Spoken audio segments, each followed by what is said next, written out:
안녕하세요 주접들 조민돈 변호사. 안녕하세요 송재성 변호사입니다. 이혼 숙려 캠프 저희가 한 번도 다루지 않았던 탈북부 말씀을 드리려고 하는데 절약 부부에 관해서도 조금 반전이 있었기 때문에 그분까지 한번 같이 말씀드려볼까 해요. 아내분께서 산전수전을 다 겪으셨어요.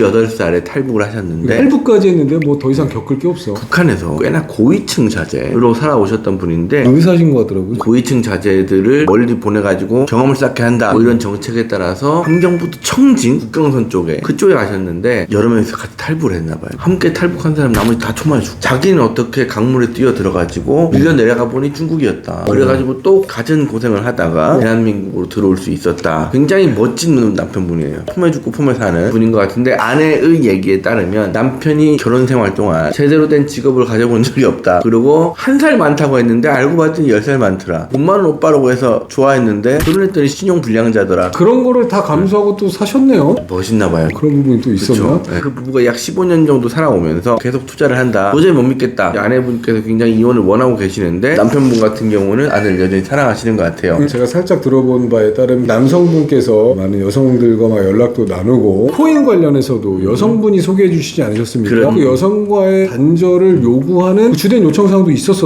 남녀 관계에 있어서 부부의 정조 의무도 있으니까 부부 일방이 끊어라 라고 요구했을 때는 듣는 척이라도 해야 되는데 끊지 않고 계속해서 연락을 나누고 수익을 바라보고 있는 모습이 굉장히 고집스러웠죠. 고구마 한 200개 먹은 것처럼 답답했어요. 그 남자분께서 가지고 있는 코인이 비트코인이 아니잖아요. 그러니까 아내분도 답답해하는 거 아니에요? 비트코인을 갖고 있으면은 답답해 하겠니? 고마워하겠지? 아내분이 위자료 100억을 요구했어요. 남편 수익이 있나면 어쩌냐? 위자료 감경에 영향을 줄 수 있나요? 위자료 100억이 일리 있는 얘기인가요? 일단 위자료 100억이 인정되진 않죠. 통상적인 수준에 비해서 워낙 높은 거긴 한데 실제 재판에 갔을 때 어느 정도 영향을 줄 수는 있다. 일단 아내가 위자료 100억을 주장하는 근거가 있습니다. 투자가 정상적으로 진행이 되면 300억도 벌 수 있다. 그중에 100억 정도 줄 수 있는 거 아니냐. 나는 이 코인 때문에 막 마음고생을 그렇게 했는데 위자료의 액수에 크게 영향을 주지 못하겠지만 남편의 귀책 사유를 입증하는데 조금은 더 도움이 될 수 있지 않을까. 100억 원을 위자료를 요구할 수 없지. 내가 손해본 게 100억 원이 아닌데. 위자료는 정신적 손해예요. 계산적인 손해가 아니란 말이다. 아니 정신적 손해를 100억 원으로 우리가 산정할 수 없다는 말이에요. 무지는 거 아니에요? 네. 넘어가. 상장 예정이라며 투자한 코인이 왜 문제가 되나요? 상장 안 될 거라도 투자를 할 수 있죠. 비트코인이라고 하더라도 코인의 전 재산을 몰빵하는 거는 귀책 사유가 될 수 있다고 판단합니다.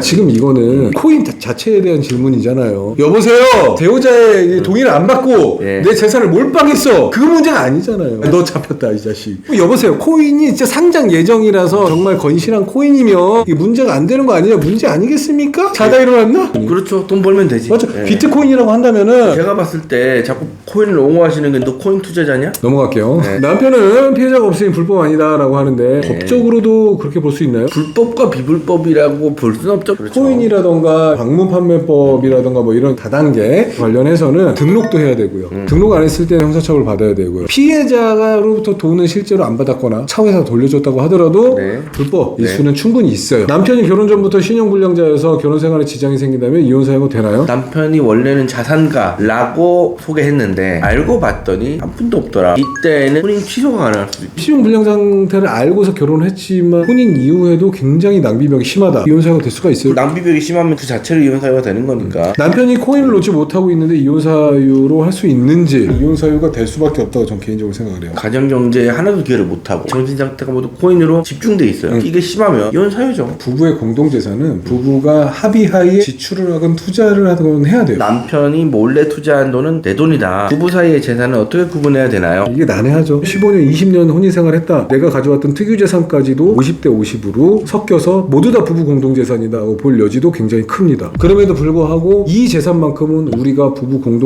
운영을 위해서 쓰지 않는 거야. 그리고 별도로 떼놨어. 특유재산이라고 볼 수가 있죠. 부인분께서 말씀해주신 내 돈이다 라는 거는 법률적으로 평가하자면 여성의 돈이다 평가하기는 쉽지는 않겠죠. 이게 사실 부부 사이에서 왔다 갔다 한 돈이기 때문에 남편이 내 계좌에서 몰래 빼갔다 이런 거 아닌 이상 내 돈 썼다라고 함부로 말할 수는 없겠죠. 그래서 이렇게 명백하게 구분되지 않는다. 그러고서 절약 부부 얘기인데 얘네는 무조건 따로 살아야 된다 라고 얘기했는데 남자분이 미숙한 점이 있었던 건 맞는데 본인의 자녀가 아님에도 불구하고 나는 얘를 친자식으로 생각한다. 얘가 성인이 될 때까지는 내가 어느 경제적 지원도 하면서 같이 키워나가고 싶다. 이혼을 하더라도 심지어 그거를 이제 거짓말 탐지기를 했는데 진실이 나와서 아마 많은 분들이 감동을 했을 거예요. 과연 지금 이 상태의 남편이 나중에 정말 이혼했어. 자기가 책임질 의무가 없는 제3자의 아이 정말 극한의 상황에 가서도 내가 책임질까요? 저는 그냥 말이라고 생각합니다. 그러니까 이런 말을 함부로 하는 건 약간 허황될 수 있죠. 오히려 이 남성 같은 경우에는 이혼을 절대적으로 원하지 않고 있었기 그렇죠. 때문에 맞아요. 여성의 환심을 사기 위해서 이런 말을 했을 수도 있겠죠. 굉장히 세상을 비관적으로 보는. 그럴 수도 있다고 생각합니다.